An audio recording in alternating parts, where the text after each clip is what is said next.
নমস্কার, আমি অরিন্দ Sharma BTV report থেকে বলছি। দর্শক, বিশেষ করে সমগ্র শিক্ষা মিশনের অন্তর্গত হতভাগ্য, অবহেলিত এবং বেতনের দিক থেকে বঞ্চিত শিক্ষক শিক্ষিকা সবার উদ্দেশ্যে আমার আজকের এই প্রতিবেদন। 2024 সালে পুজোর আগে বেশ কিছু এসব হতভাগ্য, বঞ্চিত, শোষিত, অবহেলিত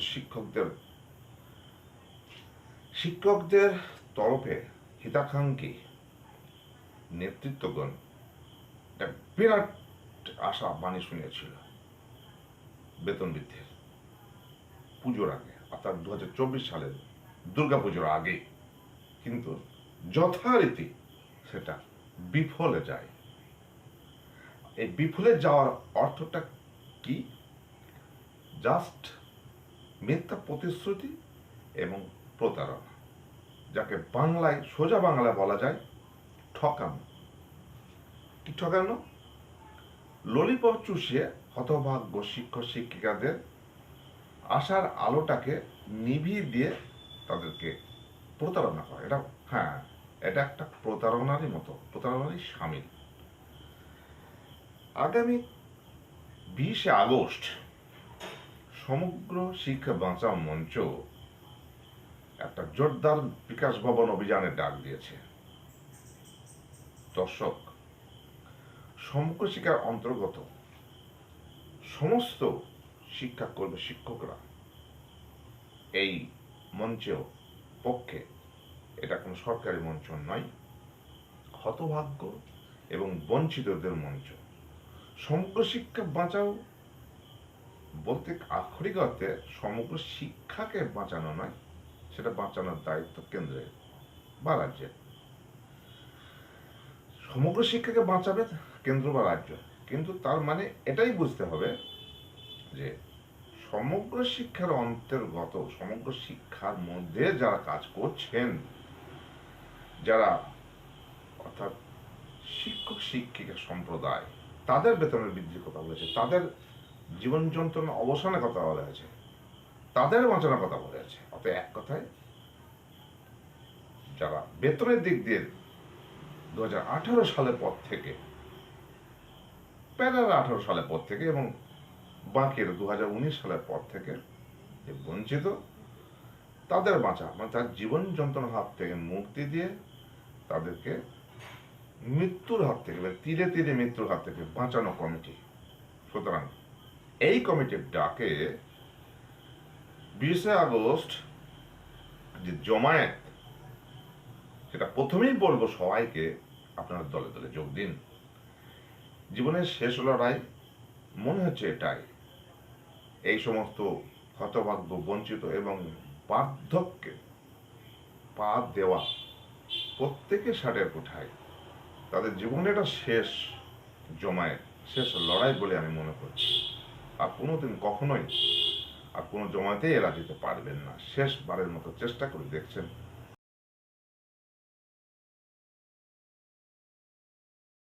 কিন্তু যেহেতু এরা 40 নেওয়া হয়েছিল, তাই 500 শিক্ষক বাদ দিয়ে এরা কিন্তু ওল্ড এজ হয়ে পড়েছে।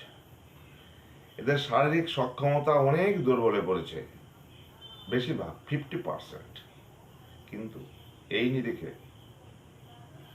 সাবালকত্বে পা দিয়েই নিয়োগপ্রাপ্ত 500 শিক্ষকদের এমন কিছু সংখ্যা বা অন্তত 50% আছে যা যথেষ্ট শারীরিক দিক থেকে সক্ষম তারা, এবং তাদের উচিত এই জমায়েতে সক্রিয়ভাবে অংশগ্রহণ করা। কিন্তু 500 শিক্ষকদের একটা চারিত্রিক বৈশিষ্ট্য পরিলক্ষিত হয়।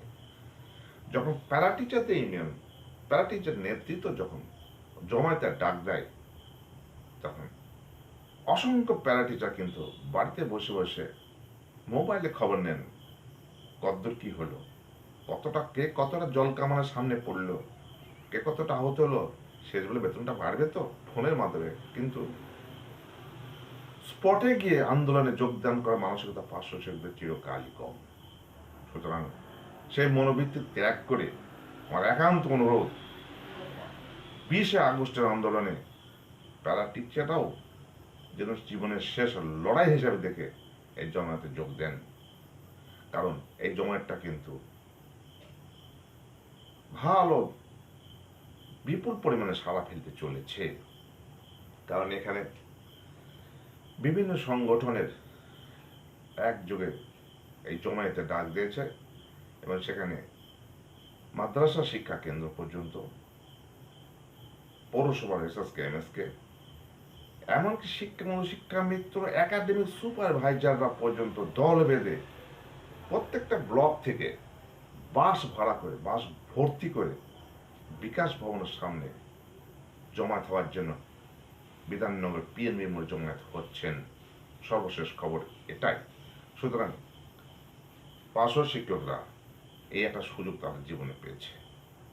তারা নিজের আত্মকেন্দ্রিকতা বাদ দিয়ে এই জমায়েতে তারা যদি অংশগ্রহণ করে, আখেরে তাদেরই লাভ হবে। কিন্তু এর ভেতরেও কিছু স্বার্থান্বেষী সরকারপন্থী নেতৃত্ব চাইবে এই জমায়েত ভণ্ডুল হয়ে যাক, এবং সে চেষ্টা চলছে, সে ষড়যন্ত্র চলছে। কিন্তু সেই ষড়যন্ত্রের পা দিয়ে বা তাদের নির্দেশে প্যারা টিচার ঐক্য মঞ্চ বা প্যারা টিচার নেতৃত্বে যারা আছে তাদের নির্দেশে প্যারা টিচাররা যদি এই জমায়েতে হাজির না থাকেন, উপস্থিত না থাকেন, তাহলে নিজের কফিনে শেষ পেরেকটা তারা নিজেরাই পুঁতে দেবেন। তার নিজের স্বার্থ তাকে রক্ষা করতে হবে। প্যারা টিচারদের বোঝা উচিত কখনোই কোনো সরকারপন্থী নেতৃত্ব চাইবে না সরকারের বিরুদ্ধে আন্দোলনে যেতে বা সরকারকে বিব্রত করার মতো কোনো রকম জমায়েত করতে। এটা বোঝার ক্ষমতা প্যারা টিচারদের আছে। এবং অন্যান্য শিক্ষক সংগঠন যারা আছে তাদেরও বোঝা উচিত এই লড়াই, এই জমায়েত, এই আন্দোলন তাদের একান্ত নিজস্ব, নিজের সবাই নেতা। এর কোনো নেতার নেতৃত্বে এই জমায়েত নয়। প্রত্যেকেই নিজের সম্ভ্রম মান, জীবন যন্ত্রণা মুক্তি, নিজের হতভাগ্য জীবন থেকে বা জীবনের শেষ বেলায় কিছুটা আলো দেখার উদ্দেশ্যে এই লড়াই তাদের একত্রিত হওয়ার লড়াই, একত্রের দাবি জানানোর লড়াই। সেখানে তারা যদি সফল হতে পারে, নিশ্চিত বেতন তাদের বাড়তে পারবে। এই বেতনের প্রসঙ্গে একটা নেগেটিভ দিক তুলে ধরতে হচ্ছে। আজ হঠাৎ শ্রমশ্রী প্রকল্প চালু হয়ে গেল। 22 লক্ষ পরিযায়ী শ্রমিককে 5,000 টাকা করে প্রতি মাসে শ্রমশ্রী প্রকল্প ভাতা দান করা হবে।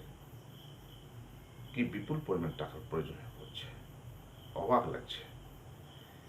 এরপরে সরকার এই হতভাগা বঞ্চিত শিক্ষকদের জন্য কি বরাদ্দ করবে সেটা যথেষ্ট সন্দেহের অবকাশ থেকে যাচ্ছে। কিন্তু আশা করতে তো দোষ নেই, আশা নিয়ে মানুষ বেঁচে থাকে। তাই বাড়বে বেতন, এই আশা নিয়েই কিন্তু লড়াই আমরা সবাই ঝেঁপিয়ে পড়তে পারি, আমরা সবাই ঝাঁপিয়ে পড়তে পারেন। কিন্তু নিজে আমরা সবাই রাজা, এই রাজার রাজত্বে। সুতরাং নেতৃত্বের পরিমণ্ডলে আমরা সবাই নেতা, এই মনোভাব নিয়ে আপনার দাবি আপনি জানাবেন বিকাশ ভবনের সামনে, প্রতিবাদের মাধ্যমে, দাবির মাধ্যমে চিৎকার করে জানাবেন। সেটা কিন্তু আপনার স্বার্থ, আপনার নীতি, আপনার লাভ, অন্যের নয়। এই বিচার বিবেচনা করে আপনার 20 আগস্ট ঝাঁপিয়ে পড়ুন আন্দোলনে। সফলতা আসবেই। কিন্তু এই প্রসঙ্গে একটা কথা না বললে নয়। সংবাদ সূত্রে যেটুকু জানতে পারলাম, পলক পার হয়ে গেছে। মে মাসের দ্বিতীয় সপ্তাহ, শেষ সপ্তাহ, 21শে জুলাই, সমস্ত কিছু পার হয়ে গেছে। বিভিন্ন ধরনের ডেট পার হয়ে গেছে।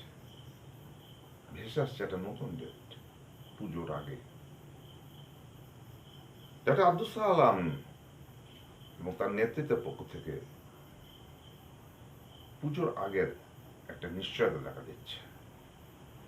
এই নিশ্চয়তা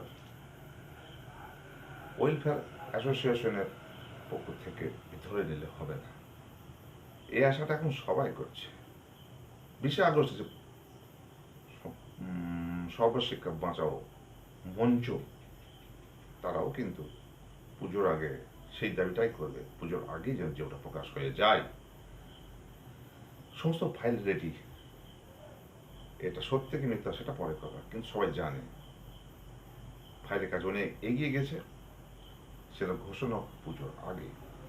সুতরাং কৃতিত্ব কাজ সেটা ভেবে লাভ নাই, কোন পক্ষে সরকারপন্থের না বেসরকারি পন্থের বা নিজ নিজ পন্থীর সেটা ভেবে লাভ নাই। রেজাল্ট একটাই, দাবি একটাই, বেতন বৃদ্ধি।